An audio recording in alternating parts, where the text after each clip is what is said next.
Good morning students. ತಮ್ಮೆಲ್ಲರಿಗೂ ಸರ್ಕಾರಿ polytechnic Karatagi ಸಂಸ್ಥೆಗೆ ಸ್ವಾಗತ. ಇನ್ನೇನು ನೀವು ಈಗಾಗಲೇ ಫಸ್ಟ್ ಸೆಮಿಸ್ಟರ್ ಮೊದಲನೇ ಸೆಮಿಸ್ಟರ್ನ ಎಲ್ಲ ತರಗತಿಗಳು ಸಂಪೂರ್ಣಗೊಂಡಿರ್ತವೆ. ಇನ್ನು ಕೆಲವೇ ದಿನಗಳಲ್ಲಿ ನಿಮಗೆ ಪ್ರಾಯೋಗಿಕ ಪರೀಕ್ಷೆಗಳು ಪ್ರಾಕ್ಟಿಕಲ್ ಎಕ್ಸಾಮ್ಸ್ ಪ್ರಾರಂಭವಾಗ್ತವೆ. ತದನಂತರ ನಿಮಗೆ ಥಿಯರಿ ಎಕ್ಸಾಮ್ಸ್ ಇರ್ತವೆ. ಫಸ್ಟ್ ಸೆಮಿಸ್ಟರಲ್ಲಿ ಯೂಶ್ವಲಿ 2 ಸಬ್ಜೆಕ್ಟ್ನ ನೀವು ಥಿಯರಿ ಎಕ್ಸಾಮ್ ಸೆಮಿಸ್ಟರ್ ಎಂಡ್ ಎಕ್ಸಾಮ್ನ ಬರೀಬೇಕು. ಆ ಸೆಮಿಸ್ಟರ್ ಎಂಡ್ ಎಕ್ಸಾಮ್ನ ಬರಿಬೇಕಾದ್ರೆ ಯಾವ್ಯಾವ ಇನ್ಸ್ಟ್ರಕ್ಷನ್ಸ್ ನೀವು ಫಾಲೋ ಮಾಡಬೇಕು, ನಿಮ್ಮ ಆನ್ಸರ್ ಸ್ಕ್ರಿಪ್ಟು, ನಿಮ್ಮ ಆನ್ಸರ್ ಬುಕ್ಸ್ ಏನು ಕೊಡ್ತಾರಲ್ವ ಆ ಬುಕ್ಕಲ್ಲಿ ಏನೇನು ಎಂಟ್ರಿ ಮಾಡಬೇಕು ಅನ್ನೋ ಬಗ್ಗೆ ಇವತ್ತು ನಾನು ನಿಮ್ಗೆ ತಿಳಿಸ್ಕೊಡ್ತೀನಿ. ಕೇರ್ಫುಲ್ಲಾಗಿ ನೀವು ಎಂಟ್ರಿ ಮಾಡಬೇಕು. ನೀವೇನಾದರೂ ರಾಂಗ್ ಎಂಟ್ರಿ ಮಾಡಿದರೆ it will effect your results. ಏನು ಮಾಡಬೇಕು ಅಂದರೆ ನಿಮಗೆ ರೂಮಿಗೆ ಹೋದ ತಕ್ಷಣ ಈ ಥರದ ಒಂದು ನಿಮಗೆ ಆನ್ಸರ್ ಬುಕ್ಲೆಟ್ನ ಕೊಡ್ತಾರೆ. ಇದರಲ್ಲಿ ಸುಮಾರು ಒಂದು 36 ಪೇಜ್ ಇರ್ತವೆ. ಈ ಆನ್ಸರ್ ಬುಕ್ ಕೊಟ್ಟ ತಕ್ಷಣ ನೀವು ಏನು ಮಾಡಬೇಕು, ಇಲ್ಲಿ ಇನ್ಸ್ಟ್ರಕ್ಷನ್ ಕೊಟ್ಟಿದ್ದಾರೆ ಮೇಲ್ಗಡೆ. ಈ ಇನ್ಸ್ಟ್ರಕ್ಷನ್ ಸಂಪೂರ್ಣವಾಗಿ ಓದ್ಕೊಡ್ರಿ. ಇನ್ಸ್ಟ್ರಕ್ಷನ್ ಟು ದ ಕ್ಯಾಂಡಿಡೇಟ್ಸ್ ಅಂತ ಇದೆ. ಸುಮಾರು ಒಂದು 14 ಪಾಯಿಂಟ್ಸ್ ಕೊಟ್ಟಿದ್ದಾರೆ. ಅದನ್ನ ಕೇರ್ಫುಲ್ಲಾಗಿ ಓದ್ಕೊಳ್ಳಿ, ಅದನ್ನ ಫಾಲೋ ಮಾಡಬೇಕು. ಅದಾದಮೇಲೆ ನೀವು ಇಲ್ಲಿ ಏನು ಬರೀಬಾರ್ದು. ಇಲ್ಲಿ ಬುಕ್ಲೆಟ್ ನಂಬರ್ ಅಂತ ಇದೆ, ಈ ಬಾಕ್ಸ್ಗಳಿದ್ದಾವೆ, ಇಲ್ಲಿ ಸ್ಟಾಫ್ ಇಲ್ಲಿ ಏನು ನೀವು ಬರೀಬಾರ್ದು. ಕೆಳಗಡೆ ಬನ್ನಿ, ಇಲ್ಲಿ ಡಾಟೆಡ್ ಲೈನ್ ಇದೆ. ಈ ಡಾಟೆಡ್ ಲೈನ್ ಕೆಳಗಡೆ ಏನಿದೆ ಅಲ್ವಾ, ಈ ಪೋರ್ಷನ್ನ ನೀವು ಫಿಲಪ್ ಮಾಡಬೇಕು. ಅದರಲ್ಲಿ ಫಸ್ಟ್ ನೀವು ರಿಜಿಸ್ಟರ್ ನಂಬರ್ ಅಂತ ಇದೆ. ಈ ರಿಜಿಸ್ಟರ್ ನಂಬರ್ ನಿಮ್ಗೆ ಆಲ್ರೆಡಿ ನಿಮ್ಮ HOD ಅವ್ರು ಕೊಟ್ಟಿರ್ತಾರೆ. ಅದು 165, ಫಾರ್ ಎಕ್ಸಾಂಪಲ್ ಮೆಕ್ಯಾನಿಕಲ್ ತೊಗೊಂಡ್ರೆ 165 ME 240001 ಅಂತ ಇರುತ್ತೆ. ಅದೇ CS ಆದರೆ 165 CS 240001 ಅಂತ ಇರುತ್ತೆ. ಅದಿಷ್ಟು ರಿಜಿಸ್ಟರ್ ನಂಬರ್ ಸಂಪೂರ್ಣವಾಗಿ ಈ ಬಾಕ್ಸಲ್ಲಿ ಬರಬೇಕು. ಒಂದೊಂದು ಬಾಕ್ಸ್ ಕಾಲಮಲ್ಲಿ ಒಂದು ಅಂಕಿ ಬರಬೇಕು. 165 ME 240001 ಈ ಥರ ನಿಮ್ಮ ರಿಜಿಸ್ಟರ್ ನಂಬರ್ನೇ ಬರೀಬೇಕು. ಅದು ಹಾಲ್ ಟಿಕೆಟಲ್ಲಿ ಇರುತ್ತೆ. ಈ ರಿಜಿಸ್ಟರ್ ನಂಬರ್ ಬರೆದ ಮೇಲೆ ಇಲ್ಲಿ ಮೇಲೆ ಕ್ಲಾಸ್ ಅಂತ ಇದೆ, ರೈಟ್? ಕ್ಲಾಸ್ ಅಂದರೆ ನೀವು ಏನು ಸಬ್ಜೆಕ್ಟ್ ಬರಿತಾ ಇದ್ದೀರಲ್ವ ಅದು ಯಾವ ಸೆಮ್ಮಿಂದು. ನೀವು ಫಸ್ಟ್ ಸೆಮ್ಮಿನ ಬರಿತಾ ಇದ್ದೀರಿ, ಇಲ್ಲಿ ಫಸ್ಟ್ ಅಂತ ಬರೀಬೇಕು. ಅದಾದಮೇಲೆ ಇಲ್ಲಿ ಏನಿದೆ, ಸೆಮಿಸ್ಟರ್ ಎಕ್ಸಾಮಿನೇಷನ್ May-November 2020 ಅಂತ ಇದೆ. ಇಲ್ಲಿ ಮೇನ ಕ್ಯಾನ್ಸಲ್ ಮಾಡಿ ನವಂಬರ್ನ ಟಿಕ್ ಮಾಡಿಬಿಟ್ಟು 2024 ಅಂತ ಬರೀಬೇಕು. ಅದಾದಮೇಲೆ ಇಲ್ಲಿ ಪ್ಲಸ್ ಅಂತ ಇದೆ, ನಿಮಗೆ ಎಕ್ಸ್ಟ್ರಾ ಪೇಪರ್ಸ್ ಏನು ಕೊಡಲ್ಲ, ಇದನ್ನ ಡ್ಯಾಶ್ ಅಂತ ಹಾಕಿ. Register number ಬರೀದಿರಿ. ಇಲ್ಲಿ ಕೆಳಗಡೆ ಸಬ್ಜೆಕ್ಟ್ ಅಂತ ಇದೆ. ನಿಮ್ಮ ಸಬ್ಜೆಕ್ಟ್ ಯಾವ್ದು ಬರೀತಾ ಇದ್ದೀರಿ. ಫಾರ್ ಎಕ್ಸಾಂಪಲ್ ಮೆಕ್ಯಾನಿಕಲ್ ಆದರೆ ಮೆಟೀರಿಯಲ್ಸ್ ಫಾರ್ ಇಂಜಿನಿಯರಿಂಗ್ ಅಂತ ಇದೆ. ಸಿವಿಲ್ ಆದರೆ ಕನ್ಸ್ಟ್ರಕ್ಷನ್ ಆಫ್ ಮೆಟೀರಿಯಲ್ಸ್ ಅಂತ ಇದೆ. ಕಂಪ್ಯೂಟರ್ ಸೈನ್ಸ್ ಆದರೆ ಫಂಡಮೆಂಟಲ್ಸ್ ಆಫ್ ಕಂಪ್ಯೂಟರ್ಸ್ ಅಂತ ಇದೆ. ನಿಮಗೆ ಈ ಜಾಗ ಕಡಿಮೆ ಆಗುತ್ತೆ, ಶಾರ್ಟ್ಕಟ್ಟಾಗಿ ಬರಿಬೋದು. For example material for engineering ಅಂದರೆ MFE ಮೆಟೀರಿಯಲ್ಸ್ ಫಾರ್ ಇಂಜಿನಿಯರಿಂಗ್ ಅಥವಾ ಶಾರ್ಟ್ಕಟ್ ಬರಿಬೋದು. ಅದಾದಮೇಲೆ QP ಕೋಡ್ ಅಂತ ಇದೆ.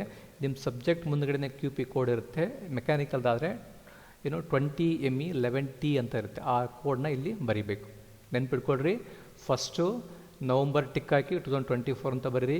ಅಡಿಷ್ನಲ್ ಶೀಟು ಡ್ಯಾಶ್ ಹಾಕಿ, ಕ್ಲಾಸು ಫಸ್ಟ್ ಅಂತ ಬರೀರಿ, ಪ್ಲಸ್ ಅದರ ಡ್ಯಾಶ್ ಹಾಕಿ, ರಿಜಿಸ್ಟರ್ ನಂಬರ್ ಕಂಪ್ಲೀಟಾಗಿ ಬರೀಬೇಕು. ಒಂದೊಂದು ಬಾಕ್ಸಲ್ಲಿ ಒಂದೊಂದು ಅಂಕಿಗಳನ್ನು ಬರೀಬೇಕು. 165 ME ಲೈಕ್ ದಟ್.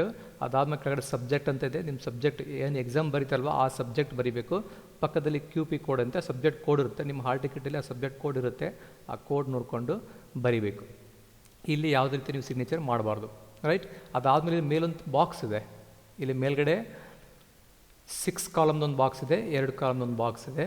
ಈ ಬಾಕ್ಸ್ ಏನು ಅಂತಂದರೆ, ನೀವು ಯಾವ ಸಬ್ಜೆಕ್ಟ್ ಬರೀತಾ ಇದ್ದೀರೋ ಆ ಸಬ್ಜೆಕ್ಟಿಂದು ATS ನಂಬರ್ ಸ್ಟ್ಯಾಂಡರ್ಡ್ ಇರುತ್ತೆ. ಈ ಏನು 6 ಕಾಲಮ್ ಇದಾವಲ್ವ ಆ 6 ಬಾಕ್ಸು, ಈ 6 ಬಾಕ್ಸು ಎಲ್ಲ ಸ್ಟೂಡೆಂಟ್ಸ್ಗೂ ಸೇಮ್ ಇರುತ್ತೆ. ನಿಮ್ಮ ಕೊಠಡಿ ಪರಿವೀಕ್ಷಕರು ಆ ನಂಬರ್ ನಿಮಗೆ ಹೇಳ್ತಾರೆ.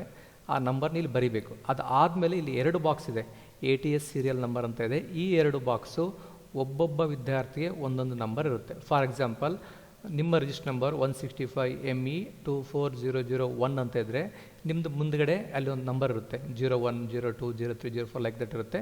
ಅಲ್ಲಿ ಇದನ್ನು ಬರೀಬೇಕು. ಇಲ್ಲಿ 6 ಸಂಖ್ಯೆ ಪ್ಲಸ್ ಮುಂದುಗಡೆ ನಿಮ್ಮ ಇಂಡಿವಿಜುವಲ್ ಕ್ಯಾಂಡಿಡೇಟ್ದ ATS ನಂಬರ್ ಬರೀಬೇಕು. ಇಲ್ಲೇನು ಬರೀತಿರಲ್ವ ಸೇಮ್ನ ನೀವು ಇಲ್ಲಿ ATS ನಂಬರ್ ಅಂತ ಮೇಲೆ 2 ಬಾಕ್ಸ್ ಇದೆ ಅಲ್ಲಿ ಬರೀಬೇಕು. ಇಲ್ಲೇನು QP ಕೋಡ್ ಅಂತ ಬರ್ತಿಲ್ವ ಆ QP ಕೋಡ್ನ ಇಲ್ಲಿ ಮೇಲೆ ಬರೀಬೇಕು.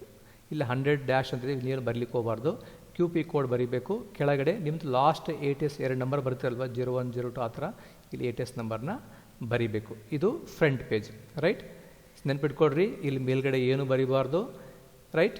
ಇಲ್ಲಿ ಕೆಳಗಡೆ ನಿಮ್ಮದು ATS ನಂಬರು, ನಿಮ್ಮದು ಪರ್ಟಿಕ್ಯುಲರ್ ATS ನಂಬರು, ಇಲ್ಲಿ ನವಂಬರು 2024 ಫಸ್ಟ್ ಸೆಮಿಸ್ಟರು, ನಿಮ್ಮ register number, subject name, subject code. ಇಲ್ಲಿ A T S number last 2 ಡಿಜಿಟ್ನ ಇಲ್ಲಿ ಬರೀಬೇಕು, ಇಲ್ಲಿ 2 ಬಾಕ್ಸಲ್ಲಿ ಬರ್ತಿರಲ್ವ ಇದನ್ನು ಇಲ್ಲಿ ಬರೀಬೇಕು, ಮತ್ತು ನಿಮ್ಮದು ಕ್ವಶನ್ ಪರ್ ಕೋಡ್ನ ಇದು ಬರೀಬೇಕು. ಇಷ್ಟು ಕಂಪ್ಲೀಟ್ ಬರೆದ ಮೇಲೆ ನಿಮ್ಮದು ಫಸ್ಟ್ ಪೇಜಿಗೆ ಕಂಪ್ಲೀಟ್ ಆಗುತ್ತೆ.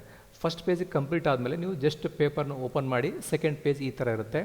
ಸೊ ನೀವು ಇಲ್ಲೇನು ಫಸ್ಟ್ ಪೇಜಲ್ಲಿ ಬರೆದಿರ್ತೀರಲ್ವ A T S last 2 digit number ಇಲ್ಲೇನು ಬರೆದಿರ್ತೀರಲ್ವ ಅಥವಾ ಇಲ್ಲಿ ಬರೆದಿರ್ತಲ್ವ ಇಲ್ಲಿ ಈ ನಂಬರ್ನ ನೆನ್ಪಿಡ್ಕೋಬೇಕು. ಆ ನಂಬರ್ನ ಪ್ರತಿ ಪೇಜಲ್ಲಿ ನೋಡಿ, ಈ ಸೆಕೆಂಡ್ ಪೇಜ್ ಓಪನ್ ಮಾಡಿದ್ದೀನಿ, ಇಲ್ಲಿ 2 ಬಾಕ್ಸ್ ಇದ್ದಾವೆ. ಆ ನಂಬರ್ ಫಾರ್ ಎಕ್ಸಾಂಪಲ್ ನಿಮ್ಮದು last A T S number 01 ಇದ್ದರೆ ಪ್ರತಿಯೊಂದು ಪೇಜಿಗೂ 01, ಇಲ್ಲಿ 01 ಬರಬೇಕು, ಇಲ್ಲಿ 01 ಬರಬೇಕು. ಅದೇ ನಂತರ ಥರ್ಡ್ ಪೇಜ್ ಓಪನ್ ಮಾಡಿದ್ರೆ ಇಲ್ಲಿ 0101 ಪ್ರತಿಯೊಂದು ಪೇಜಿಗೂ ನಿಮ್ಮದು ಎ ಟಿ ಎಸ್ನ ಲಾಸ್ಟ್ ನಂಬರ್ನ ಬರೀಬೇಕು, ರೈಟ್.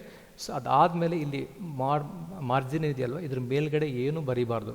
ಓಂ ಶ್ರೀ ಯಾವುದೋ ಒಂದು ಮಾರ್ಕು, ಕ್ವಶನ್ ನಂಬರು, ಸಬ್ಜೆಕ್ಟ್ ಏನೂ ಇಲ್ಲಿ ಬರೀಬಾರ್ದು, ರೈಟ್.